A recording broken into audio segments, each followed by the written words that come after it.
Hello मेरे भाई बहन।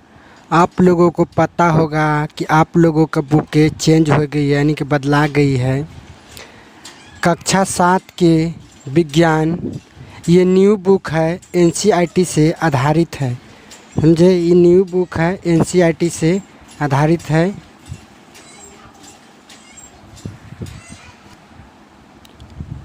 पाठ सूची में पाठ का नाम टोटल 1 से 13 है, 13 पाठ है। आज हम पार्ट 1 पादपों में पोषण चैप्टर 1 का पढ़ेंगे। पादपों में पोषण, इस चैप्टर का जितना भी क्वेश्चन है सबको हल करेंगे। अभ्यास 1 प्रश्न 1 देखेंगे। जीवों को खाद की आवश्यकता क्यों होती है? ये क्वेश्चन को बहुत आसान है समझने के लिए, इसका हम उत्तर को हल करेंगे। देखिए, विज्ञान है विषय, अध्याय 1 है, पद 2 में पोषण। अभ्यास 1 प्रश्न 1 है, जीवों की खाद की आवश्यकता क्यों होती है? इसका उत्तर इस प्रकार है, समझेंगे आप लोगों। एक में दिया है, काम करने के लिए ऊर्जा की आवश्यकता होती है। ऊर्जा, कोई भी जीव हो या मनुष्य हो, उसको ऊर्जा की आवश्यकता होती है। अगर उसके पास ऊर्जा नहीं रहेगा, न वो चल सकेगा, न फिर सकेगा, न कोई तरह का काम वो कर नहीं पाएगा। तो दूसरा हम देखें, कोशिकाओं को टूट फूट एवं मरम्मत के लिए। तो कोशिकाओं को देखिए, जो है शरीर में उसका घटभर होता रहता है, ताकत भी कम बेश होता रहता है, समझ गए। उसी को बोलते हैं कोशिकाओं में टूट फूट एवं मरम्मत के लिए, समझ गया। तीसरा में है शरीर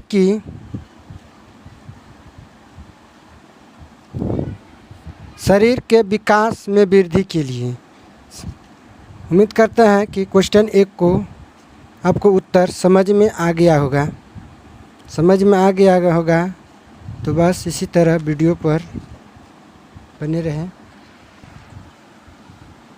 क्वेश्चन हम 2 समझेंगे। परजीवी एवं मृतजीवी में अंतर स्पष्ट कीजिए। परजीवी एवं मृतजीवी में अंतर स्पष्ट कीजिए। देखिए, इसको हम समझेंगे। चित्र 2 1.5 में दिया हुआ है, आपको ध्यान से देखिए। क्या आपको एक वृक्ष के तने एवं शाखाओं से लिपटी देखिए, ये लिपटे हुआ है, इसके ऊपर लिपटी रस्सीनुमा पीले रंग की संरचना दिखाई देता है। यह अमरबेल का पादप है। इसमें से क्लोरोफिलर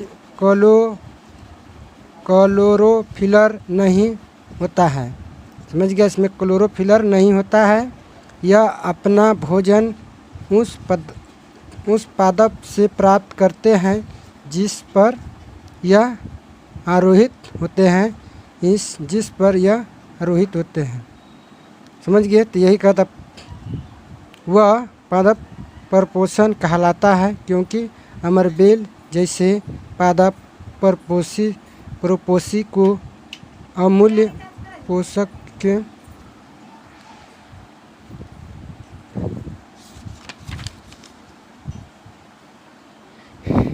इसी तरह इसे परजीवित कहते हैं, समझ गए। उसके बाद परजीवित को समझ गया, उसके बाद मृतजीवित को समझेंगे। ये भी है इस प्रकार, देख लीजिए। मृतजीवित को इस तरह पढ़ेंगे। देखिए, क्वेश्चन 2 प्रश्न 2 है, परजीवित एवं मृतजीवित में अंतर स्पष्ट कीजिए। तो देखिए, इसको पहले ये लिख लेना, परजीवी और मृतजीवी। तो उत्तर इसका 1 में परजीवी का दिए हैं। यह अपना भोजन सजीवों से प्राप्त करता है। इसी तरह मृतजीवी में देखिए क्या है, यह अपना भोजन मृत एवं विघटनकारी पदार्थों से प्राप्त करते हैं। समझ गए। इसी तरह देखिए इस दूसरा पॉइंट में क्या है, यह सामान्यतः परपोषी के ऊपर या भीतर रहते हैं। इसमें मृत जीवी में क्या है, यह हमेशा मृत एवं सड़ी गली वस्तुओं के ऊपर रहते हैं। समझ गए। उसी तरह इसको पढ़ेंगे उदाहरण में समझेंगे। जिस उदाहरण में है अमरबेल का पौधा, जोंक, जू, उदाहरण ये सब है। और इसमें मृत जीवी में क्या रहता है, मशरूम, कवक मृत जीवी के उदाहरण हैं। तो आई होप कि 2 नंबर का क्वेश्चन आप लोगों को समझ में आ गया है। अगर आप लोगों को क्वेश्चन समझ में आता है तो वीडियो को लाइक करेंगे, अपने भाइयों लोग के, अपने दोस्तों में शेयर करेंगे ताकि उसका भी अच्छी तरह से नॉलेज पर्पस मिल सके। अब हम क्वेश्चन 3 को समझेंगे। क्वेश्चन हम 3 देखेंगे। आप पत्ती में मड मतलब स्टार्च की उस उपस्थित का परीक्षण कैसे करेंगे। समझ गए। ये भी क्वेश्चन को बहुत आसान है। क्वेश्चन 3 का उत्तर इस प्रकार है।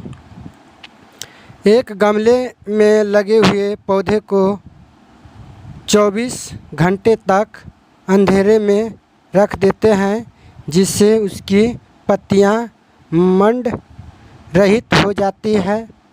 इस पौधे की एक पत्ती के दोनों तरफ के कुछ भाग को एक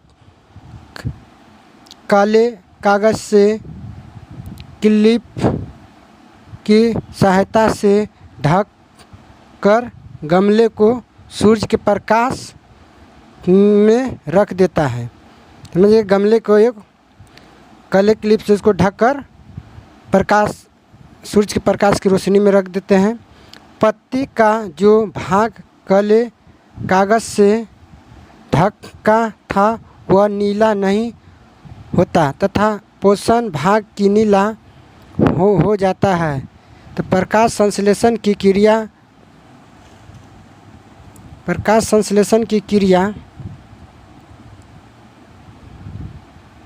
होती है।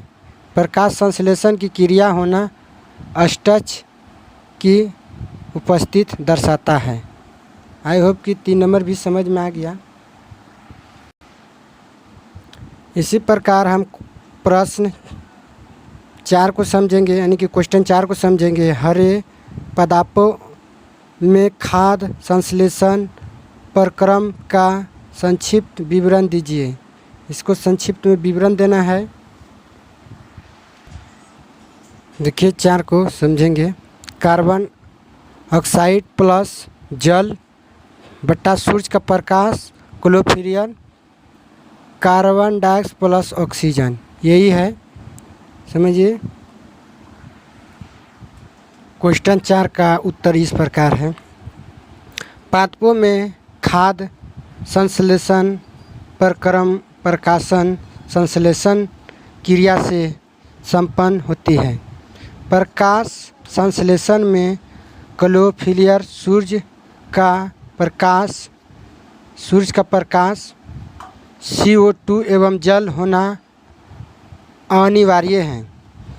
C2 प्लस जल मतलब सूरज का प्रकाश बटा संश्लेषण सूरज का प्रकाश chlorophyll carbon dioxide plus oxygen.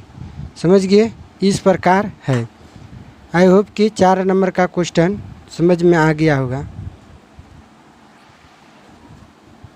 Question 5, किसी प्रभाव चित्र की सहायता से दर्शाए कि पादप भोजन के मूलभूत स्रोत है। इसको हम बढ़िया से समझेंगे। क्वेश्चन को समझ लिया, अब उसके उत्तर को भी समझेंगे। 5 का यही चित्र बनाना है। क्लोरोफिल का चित्र बनाना है। देखिए जिस जैसे से है बनाते जाना है, दर्शाते भी जाना है, ये भी बनाना है। ये 5 नंबर का है। समझ गए। यही बनाना है चित्र को। चित्र बनाने के बाद ये थोड़ा सा लिख लेंगे। पादप के पत्तियों में क्लोरोफिल भोजन का मूलभूत स्रोत होता है। समझ गए? तो इसको थोड़ा सा लिख लेंगे। क्वेश्चन हम 6 समझेंगे। कहता है रिक्त स्थानों की पूर्ति कीजिए। 6 को बता रहा है क्योंकि हरे पादप अपना खाद्य स्वयं बनाते हैं, इसलिए इन्हें डैश कहा जाता है। तो इसको डैश कहा जाता है। तो इसको देखिए समझेंगे। यहाँ पे समझेंगे, लिख लीजिए, यही है। कहता है ऐसे पादप के स्वपोषक कहते हैं। समझ गए? इसमें क्या भर देंगे? स्वपोषक लिखेंगे, स्वपोषी।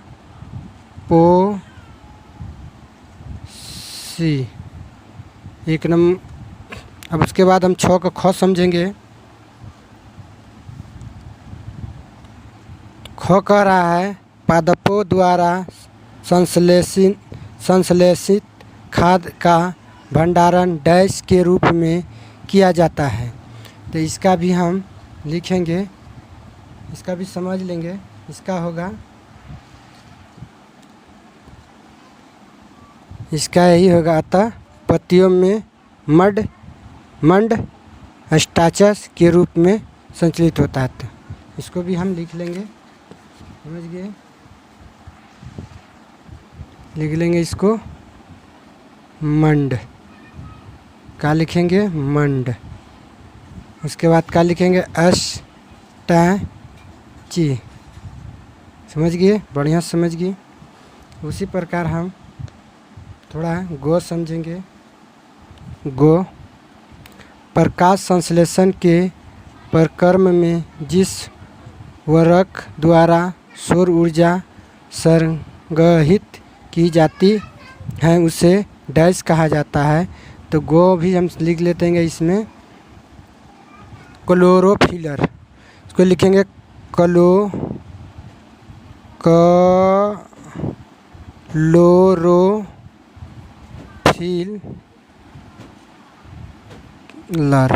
क्लोरोफिलर लिखेंगे इसको।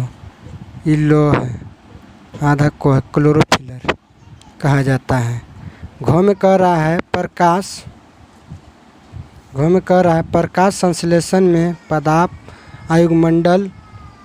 आयुगमंडल से डैश लेते हैं तथा डैश का उत्पादन करते हैं। तो इसमें हम लिख देंगे CO2, इसमें लिख देंगे O2। CO2 का मतलब कार्बन डाइऑक्साइड हो गया, ऐसा लिख देंगे CO2 कार्बन डाइऑक्साइड, ये ऑक्सीजन का पदार्थ कहता है। समझ गए? इसको बढ़िया से 6 के एक बार बढ़िया से भी समझ लेंगे। इसको कहता है क्योंकि हरे पादप अपना खाद्य स्वयं बनाते हैं, तो इसलिए इन्हें क्या कहा जाता है? स्वपोषक कहा जाता है। उसके बाद ख में भी देखो कह रहा है पादप द्वारा संश्लेषित खाद्य का भंडारण को क्या कहता है? मंड स्टैचिंग के रूप में किया जाता है। प्रकाश संश्लेषण के प्रक्रम में जिस उरक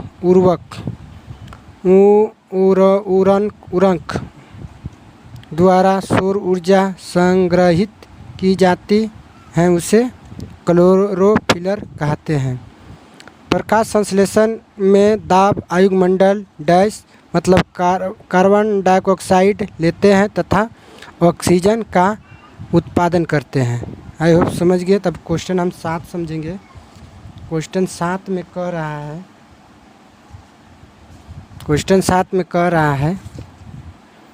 रहा है कि निम्न कथनों में संबंधित परिभाषिक शब्द बताइए। तो 7 का को कह रहा है पीतल दुर्लभ तने वाले परजीवित पादप क्या है? इसका आंसर हो जाएगा, इसका आंसर अभी बताए थे ना, इसका हो जाएगा अमर बेल।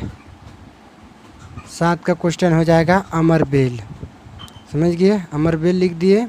उसी तरह 7 का ख समझेंगे। एक पादप जिसमें स्वपोषण एवं विषम पोषण दोनों ही प्रणाली पाई जाती है।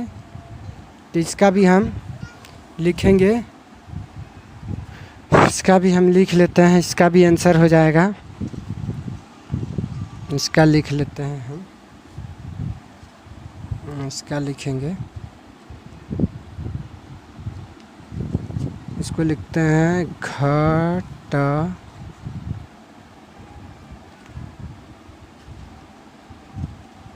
इसको लिखते हैं घट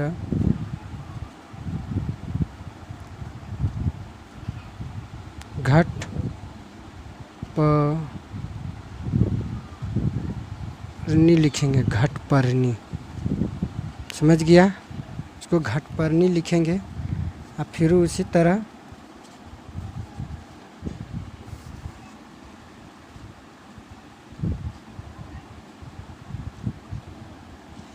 लिखेंगे गो नंबर। वे अंग्रेज जिनके द्वारा पत्तियों में गैसों का आदान प्रदान विनिमय होता है। तो इसको भी हम लिख देंगे क्लोरोफिल। इसको लिख देते हैं क्लोरोफिल। इसका हो जाएगा आंसर क्लोरोफिल। तो लिख देते हैं क्लोरोफिल। इसका आंसर लिख देते हैं क्लोरोफिल।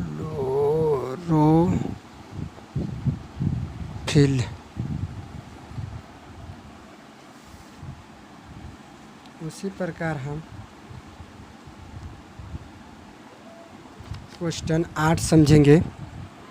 क्वेश्चन 8 कह रहा है सही उत्तर पर सही का निशान लगाइए। सही उत्तर पर सही का निशान लगाने के लिए बोल रहे हैं। बोल रहा है 8 का क कि अमर बेल उदाहरण है किसकी। तो इस पर इसका आंसर हो जाएगा परजीवी का आंसर। किसका है, तो परजीवी का है। इसको हम परजीवी पर टिक लगा देंगे। कह रहा है कीटों को पकड़कर अपना आहार कहता है कीटों को पकड़कर अपना आहार बनाने वाले पादप का नाम है। तो इसका हो जाएगा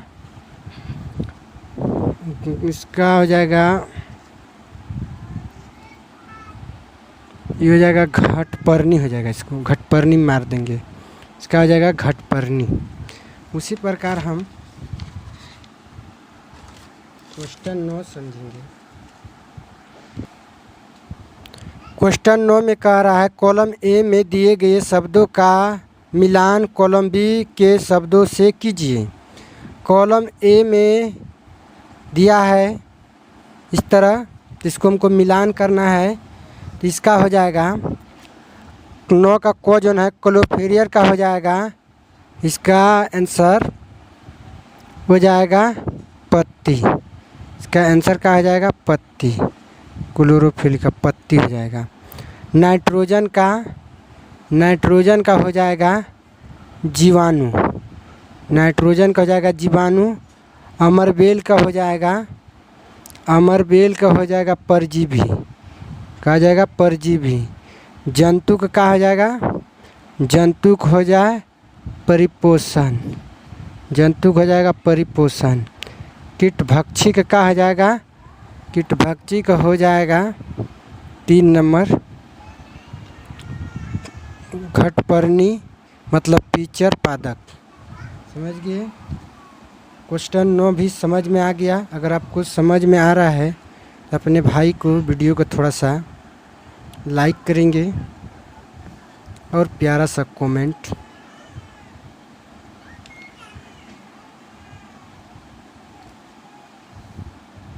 क्वेश्चन हम 10 समझेंगे। क्वेश्चन 10 में कह रहा है निम्न कथनों में से सत्य एवं असत्य कथनों का चयन करना है। तो इसको सत्य असत्य को मतलब सही और गलत का चिन्ह लगाना है। तो इसमें 10 का क है, प्रकाश संश्लेषण में कार्बन डाइऑक्साइड मुक्त होती है, तो नहीं, ये आंसर गलत है। इसको हम गलत कर देंगे, इसको मतलब असत्य लिखेंगे, असत्य का लिखेंगे असत्य, इसे भी लिख सकते हैं। फिर कहता है ख में ऐसे पादप जो अपना भोजन स्वयं संश्लेषित करते हैं मृत जीवित कहलाता है, नहीं, ये भी इसका आंसर गलत हो जाएगा, गलत हो जाएगा, समझ गया। उसके बाद कहता है गो नंबर प्रकाश संश्लेषण का उत्पादक प्रोटीन नहीं है। प्रकाश संश्लेषण का उत्पाद प्रोटीन नहीं है, इसका आंसर सही हो जाएगा। प्रकाश संश्लेषण में सौर ऊर्जा का रासायनिक ऊर्जा में रूपांतर होता है, तो इसका भी आंसर उत्तर सही हो जाएगा। तो इसमें भी सत्य हो जाएगा, इसमें भी सत्य हो जाएगा।